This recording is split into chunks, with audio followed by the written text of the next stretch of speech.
Good evening friends. நம்ம last கிளாஸில் already round robin பார்த்துருக்கோம். அது வந்து round robin without arrival time. சரியா? மோடு வந்து ப்ரீம்டிவ். ரெண்டு டைப்பில் கொஸ்டின் கேட்பாங்க. ஒன்று வித்தவுட் அரைவல் டைம், இன்னொன்று வித் அரைவல் டைம். நம்ம ரவுண்ட் ராபின்னாவே ஒவ்வொரு ப்ராசஸும் நமக்கு சைக்கிளாக அசைன் ஆகும் வித்து ஃபிக்ஸ்டு டைம் ஸ்லாட். நமக்கு கொடுத்துருக்க டைம் ஸ்லாட் படி அது எக்ஸிக்யூட் ஆகிட்டு மறுபடியும் வெயிட்டிங் ஸ்டேஜ் போய்ட்டு மறுபடியும் எக்ஸிக்யூட் ஆகிட்டே இருக்கும். அதுதான் வந்து நம்ம ரவுண்ட் ராபின் சொல்லுவோம். நம்ம இப்போ பார்க்க போகிறது வந்து round robin with arrival time.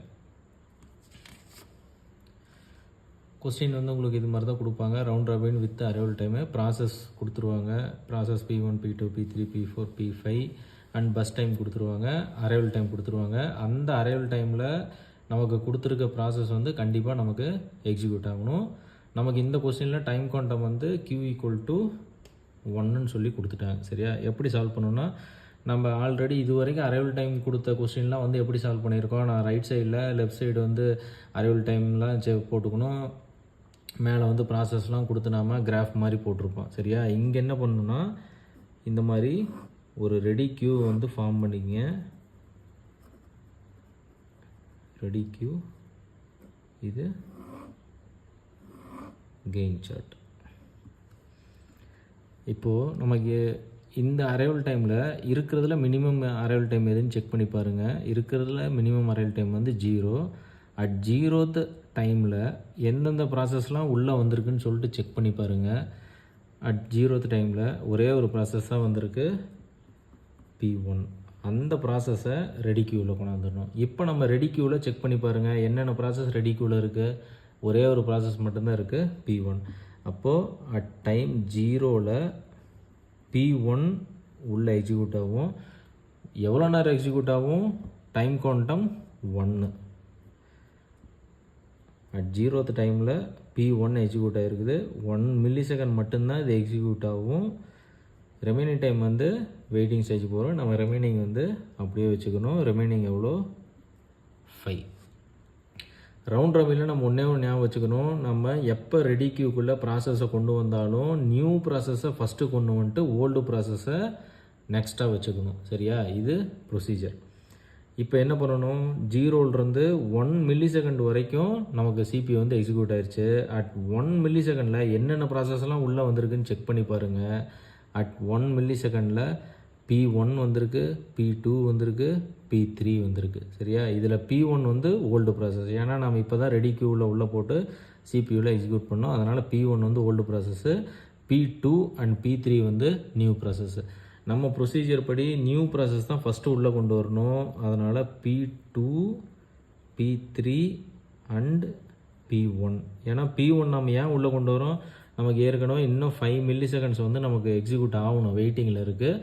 அதனால் நம்ம P1ஐயும் நம்ம உள்ளே கொண்டு வரோம். இப்போ ரெடி கியூ செக் பண்ணி பாருங்கள். எந்த ப்ராசஸ் வந்து ஃபஸ்ட்டு இருக்குது? P2. அதுவும் 1 millisecond மட்டும்தான் எக்ஸிக்யூட் ஆகும். அப்போது 1 + 1 2 millisecond எக்ஸிக்யூட் ஆகுது. அதோட பஸ் டைம் என்ன? 2. ரெமைனிங் டைமு 1 வந்து அப்படியே வச்சுக்கணும். சரியா? 2வும் நம்ம உள்ளே கொண்டு வந்தாச்சு. இப்போது அட் millisecond 2ல் என்னென்ன ப்ராசஸ்லாம் உள்ளே வந்திருக்குன்னு செக் பண்ணி பாருங்கள். அட் அரைவல் டைம் 2ல் P4 இருக்குது, P5 இருக்குது. இது ரெண்டும் நியூ ப்ராசஸ்ஸு. அதனால் P4, P5 ரெண்டு நியூ ப்ராசஸ் உள்ளே கொண்டு வந்தாச்சு. Already P2 and P3, P1 and P3 இருக்குது. P2 old process. அதனால் நான் கடைசியாக P2வை ஆட் பண்ணிக்கிறேன். இப்போ செக் பண்ணி பாருங்கள். P1க்கும் 5 milliseconds பேலன்ஸ் இருக்குது, P2க்கும் 1 milliseconds பேலன்ஸ் இருக்குது. P3, P4, P5 இன்னும் எக்ஸிக்யூட் ஆகலை. அதனால் ரெடி கியூவில் 5 ப்ராசஸுமே ரெடி கியூவில் இருக்கும். சரியா?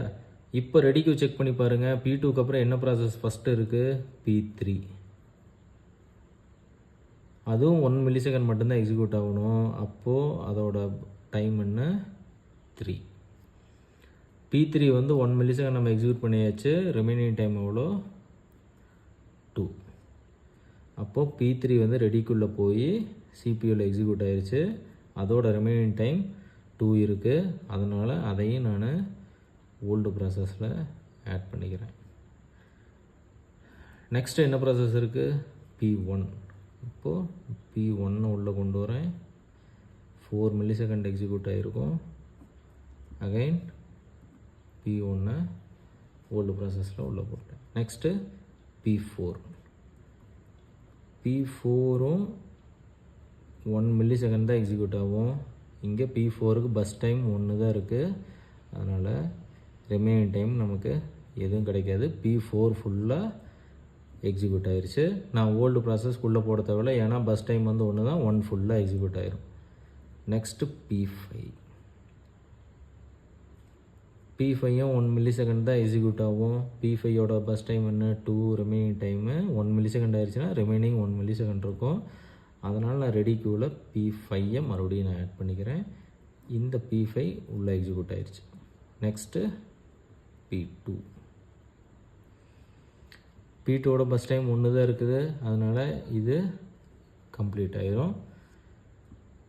மறுபடியும் நான் அகைன் ரெடி க்யூவில் கொண்டு வர தேவையில்லை, ஏன்னா 1 millisecond தான் இருக்குது, அது ஃபுல்லாக எக்ஸிக்யூட் ஆயிரும். Next P3 8. P3க்கு எவ்வளோ செகண்ட் இருக்குது? 2 milliseconds இருக்கா? 1 millisecond போய் மீதி ரிமைனிங் 1 millisecond இருக்குது. அதனால் நான் என்ன பண்ணுறேன், ரெடி க்யூவில் அகைன் P3 ஆட் பண்ணுறேன். Next P1 9.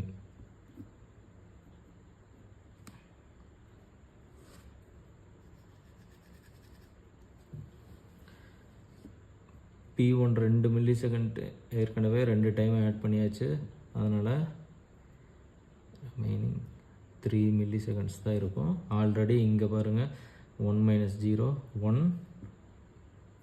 4 minus 3 1, 9 minus 8 1, 3 millisecond already execute ஆயிடுச்சு. 6 minus 3 3. அகைன் P1 நான் ஆட் பண்ணிக்கிறேன். Next P5 10. P5க்கு ஒரே ஒரு millisecond தான் இருக்குது, ஃபுல்லாக எக்ஸிக்யூட் ஆயிடுச்சு. அதனால் நான் அகைன் ரெடி க்யூவில் போட தேவையில்ல. Next P3 11. P3யும் ஃபுல்லாக எக்ஸிக்யூட் ஆயிரும், ஃபுல்லாக கம்ப்ளீட் ஆயிடுச்சு. Next P1.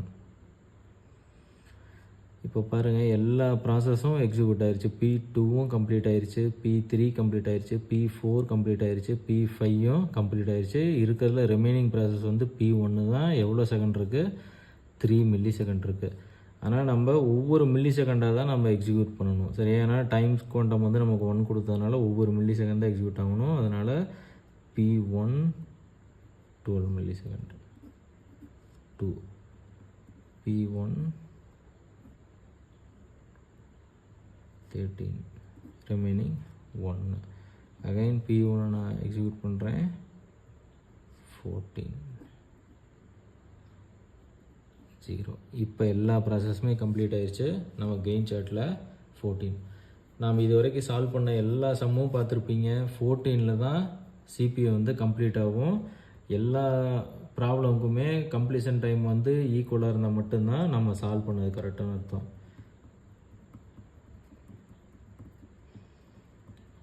3 1 2 0 1 1 2 2. இப்போ நம்ம average waiting time and turn around time. Completion time already நான் சொல்லியிருக்கேன். கெயின் சார்ட்டோட ரைட்டில் இருந்து தான் நம்ம வியூ பண்ணணும். அப்படி வியூ பண்ணும்போது ஃபஸ்ட்டு P1க்கு 14, நெக்ஸ்ட்டு P3க்கு 11, நெக்ஸ்ட்டு P5க்கு 10, நெக்ஸ்ட்டு P3க்கு போட்டாச்சு, P2 7, next P4 5. Waiting time CT minus BT minus AT.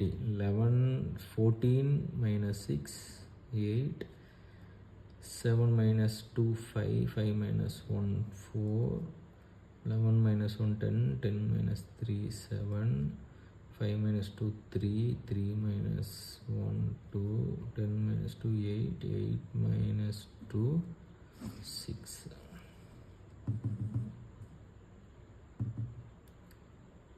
8 plus 4 plus 7 plus 2 plus 6 equal to 27 divided by 5. 5.4. Average waiting time 5.4. Next turnaround time. Waiting time plus bus time. Waiting time plus bus time. 14. 4 plus 2 6. 7 plus 2 10. Waiting time plus bus time 3 6 8.